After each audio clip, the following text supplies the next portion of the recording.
Kepada Tuan dan Puan, para anggota DPR yang terhormat, apa kabar hari ini? Sepertinya tak sebaik biasanya. Sama, di sini pun begitu. Kita semua memang sedang diuji. Hidup memang tak selalu baik, kan? Seperti kami-kami ini, Tuan dan Puan juga mungkin lebih banyak bekerja di rumah. Kalau lihat siaran sidang atau rapat terbuka di gedung DPR sekarang sih kelihatannya banyak kursi yang kosong. Tapi biasanya juga kosong kan ya? Tuan dan Puan anggota DPR yang terhormat. Saya perhatikan parlemen-parlemen negara lain fokus melawan corona. Tapi rasa-rasanya isu-isu yang keluar dari Senayan belakangan kok kebanyakan tidak terkait corona ya?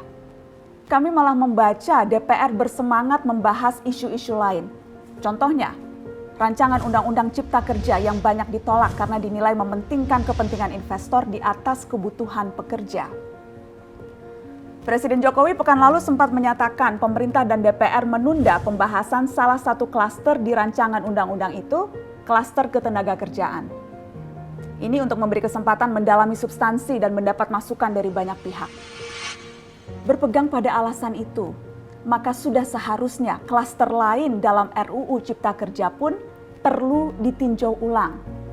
Karena yang lain juga bukan tanpa masalah, terutama dari perspektif lingkungan dan keadilan gender.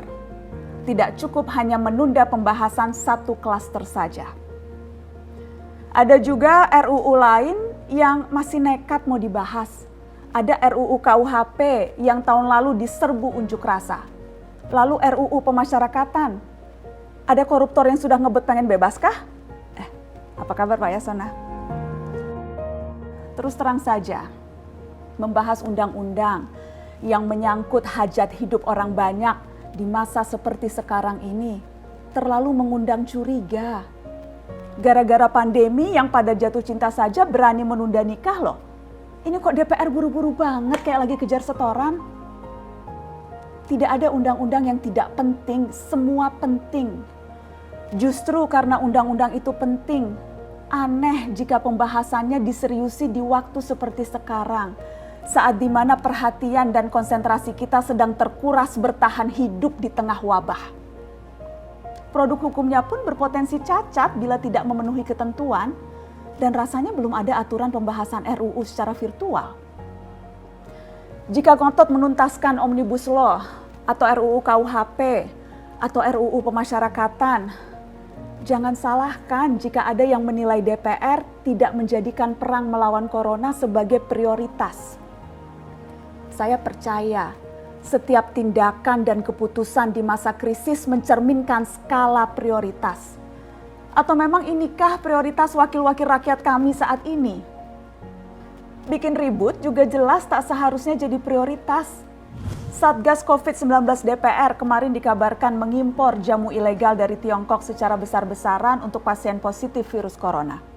Satgas kemudian membantah itu, katanya ini diproduksi di Jakarta dan merupakan sumbangan Wakil Ketua DPR RI Sufmi Dasko yang akan dibagikan gratis ke berbagai rumah sakit.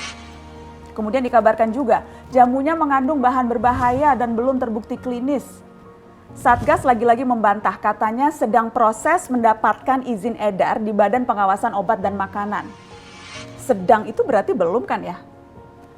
Tuan dan Puan yang terhormat, niat baik pun perlu proses yang baik. Proses yang semrawut hanya akan disusul polemik. Sementara sekarang kita sedang banyak-banyaknya menaruh harapan kepada negara. Tindak tanduk DPR salah benarnya akan selalu dilihat.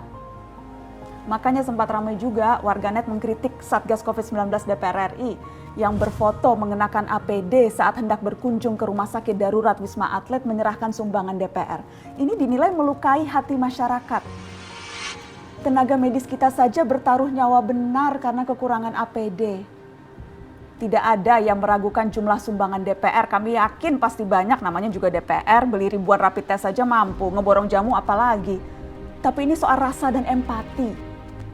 Kecuali ya, kalau yang dipakai anggota DPR itu APD yang lain, alat pelindung dewan. Salam hormat dari kami yang kalian wakili.